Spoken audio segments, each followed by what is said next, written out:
다음 질문은요. 저희들도 이제 기독교 역사지를 네. 방문하면서 많은 생각들을 하게 되었는데, 선생님께서 생각하시는 이제 기독교 역사를 알아야 하는 중요성에 대해서 좀 설명을 해주실 수 있을까요? 기독교 역사를 알아야 되는 이유. 이런 거죠. 사실 역사라고 하면 아마 역사가 중요하다라고 말할 때 아마 반대하는 사람은 아무도 없을 거예요. 그런데 역사를 알아가야 한다는 것에 대해서는 다 동의하지만 역사를 어려워하는 거예요, 사람들이. 왜 그러냐면 외워야 한다고 생각하기 때문에. 근데 역사는 어쩌면 지식 교육이 아니라 의식 교육이에요. 역사는 다 외우는 게 아니에요. 저라고 다 외우겠어요? 몰라요. 근데 그런 게 아니라 그런 시대의 어떤 사람들의 선택 있잖아요. 우리의 앞서 수많은 사람들의 어떤 살아왔던 삶의 선택들이 모여서 행동이 되고 사건이 되고 하잖아요.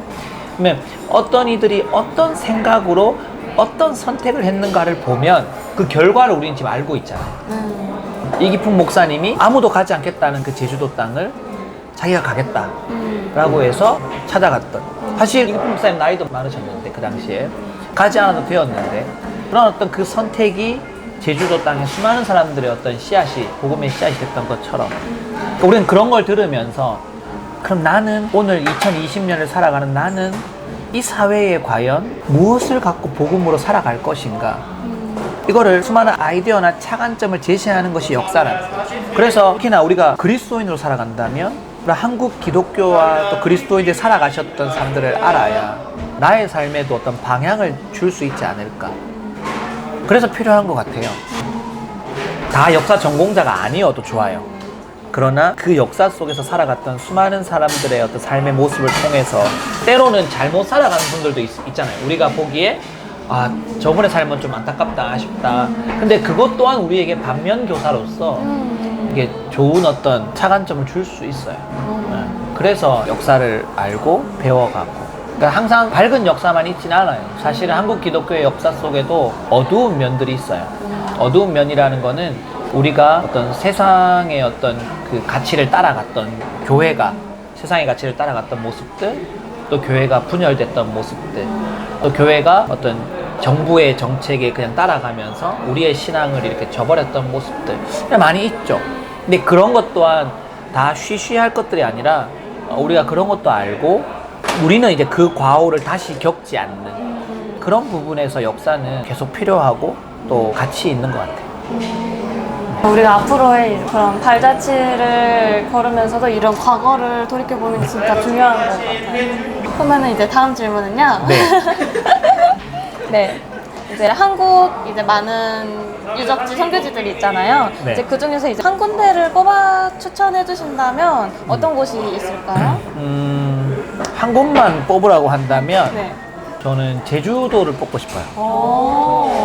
여러분들도 제주도 가시겠지만 왜 제주도를 꼽냐면 어쩌면 제주도는 우리나라에서 떨어져 있는 남의 나라 같은 유배지였고 제주도 사람들은 그냥 자기들끼리 살아가는, 그래서 옛날부터도 되게 핍박을 받았던, 오히려 버려진 땅 같은 그런 어떤 섬이었는데 우리나라의 최초의 목회자 7명 중에서 이기풍이라는 목사님이 최초의 선교사로 어쩌면 선교지로 파송받았던 곳이 제주였죠. 그리고 그때만 해도 제주는 그 전라도의 부속 섬이었어요. 지금은 제주도가 따로 되어 있지만 네. 그래서 호남에 있던 선교사들이 제주도 많이 가시고, 그러니까 이기풍 목사님도 광주에서도 활동하셨었어요. 그래서 이기풍 목사님도 마지막 사역지가 제주가 아니에요. 마지막 사역지가 여러분이 가셨던 여수예요. 여수인데 이기풍 목사님은 애양원보다는 여수의 금오도라는 섬에 우황리라는 교회가 있어요. 이기풍 목사님 마지막 사역지는 여수 우황리 교회예요. 우황리 교회에서 이제 활동하시다가 나중에 순교하시는데, 그래서 제주는 우리나라에서 첫 선교지라는 의미도 있고 또 굉장히 척박한 땅, 그 섬이라는 척박한 땅의 의미도 있고 또 한국사의 가슴 아픈 장면이었던 4.3 사건. 4.3 사건도 사실은 그 4.3 사건의 현장들도 제가 제주 탐방을 할 때 이렇게 가고 하는데 그 기독교인들이 잘못한 것도 있어요. 예를 들면 기독교 지도자들이 이렇게 그 4.3 사건의 가해자로서 이렇게 나타난 그런 모습들도 많이 있어요. 제가 다 지금 설명을 하기 시간이 길지만 그런 것도 있는데 그런 과정 속에서 정말 미랄처럼 또는 빛처럼 소금처럼 그 죽어가는 많은 민간인들을 살리려 했던 목회자들도 있었어요. 그러니까 이 기독교가 가해의 역할도 했지만 그 중에 한 분 한 분들은 그 제주 도민들을 살리기 위해서 자기 삶을 던졌던 분들의 이야기도 있어요. 또 제주도는 일제강점기 때 또 굉장히 그 일본군 기지로 사용됐어요.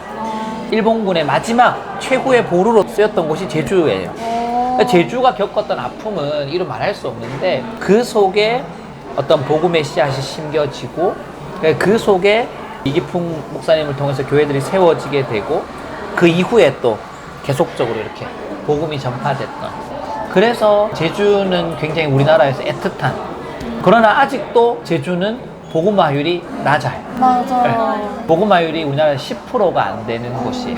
그래서 뭐 CCC에서도 재작년인가 네, 맞아요. 네. 세별 오르면서 이렇게 전국 대회를 했죠. 네, 맞아요. 네, 제가 알고 있는데 역시. 그런 것처럼 제주는 여전히, 그러니까 선교 100주년 기념을 했거든요. 그때가. 아, 맞아요. 근데 여전히 선교지라는 마음이 있는 거예요. 제주는. 그래서 제주도는 우리 같은 어떤 육지의 사람이라 그렇죠. 맞아. 근데 제주도 분들은 우리를 보고 그렇게 말해요. 육지 사람. 맞아, 육지 근데 뭐 육지 것들 그래요. 그냥 안 좋게 보시는 분들은 그렇게 표현하는데, 실제로 제주 원래 살았던 그 도민들의 아픔, 그리고 그들의 이야기, 이런 것들 우리가 듣고 정말 우리식의 복음을 전파하는 것들이 아니라 그런 거 있잖아요. 자본이 들어가가지고 막 땅값을 올리고 이런 어떤 복음이 아니라 그분들의 입장에서 그 아픔과 어떤 그걸 돌볼 수 있는 그런 선교가 지금도 필요하지 않을까.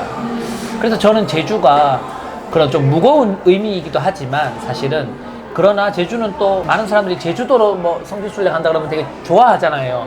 제주를 여행한다 이러고. 그러니까 그런 밝은 마음과 또 쉽지 않지만 그런 무거운 주제지만 이런 어떤 이야기까지 같이 볼 수 있기 때문에 제주도를 추천하기도 하고 또 되게 이제 권하기도 해요.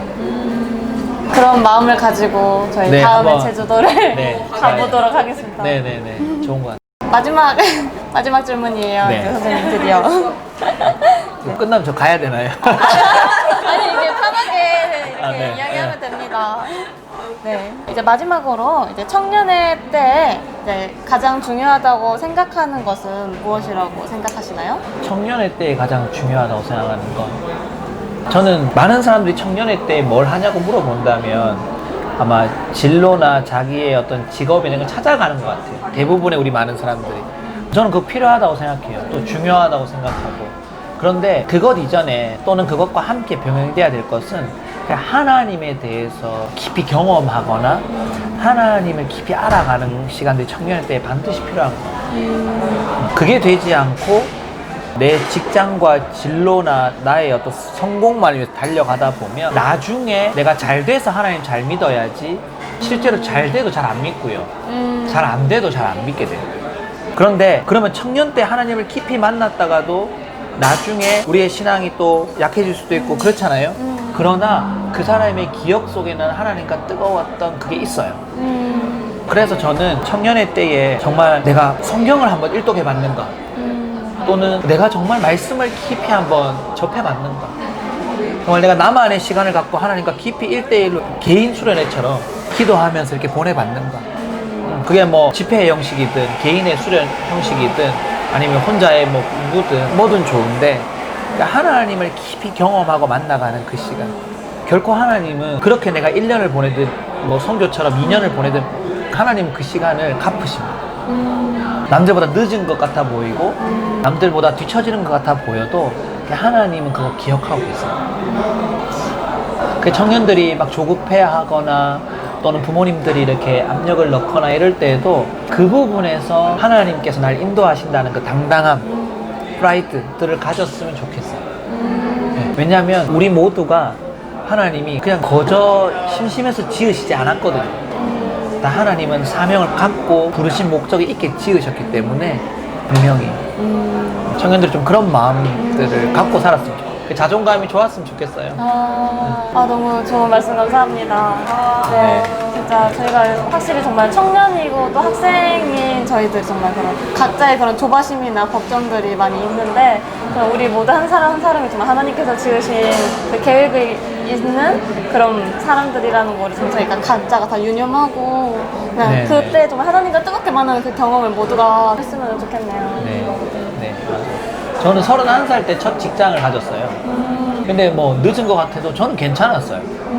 괜찮았고 좋아하는 일 하고 살고 있고, 그러니까 시기의 빠름보다 나의 방향이 중요한 거예요. 시기나 속도, 뭐 세상이 말하는 뭐 돈의 가치 이런 것보다 내 방향이 지금 찾아가는 과정이라면 얼마든지 괜찮아요. 네. 그런데 그 찾아가는 과정이라는 게 남들이 하라고 하니까 따라가는 거는 아니었으면 좋겠어요. 네. 속도보단 방향. 여기까지 김학천 선생님과의 인터뷰였습니다. 네, 감사합니다.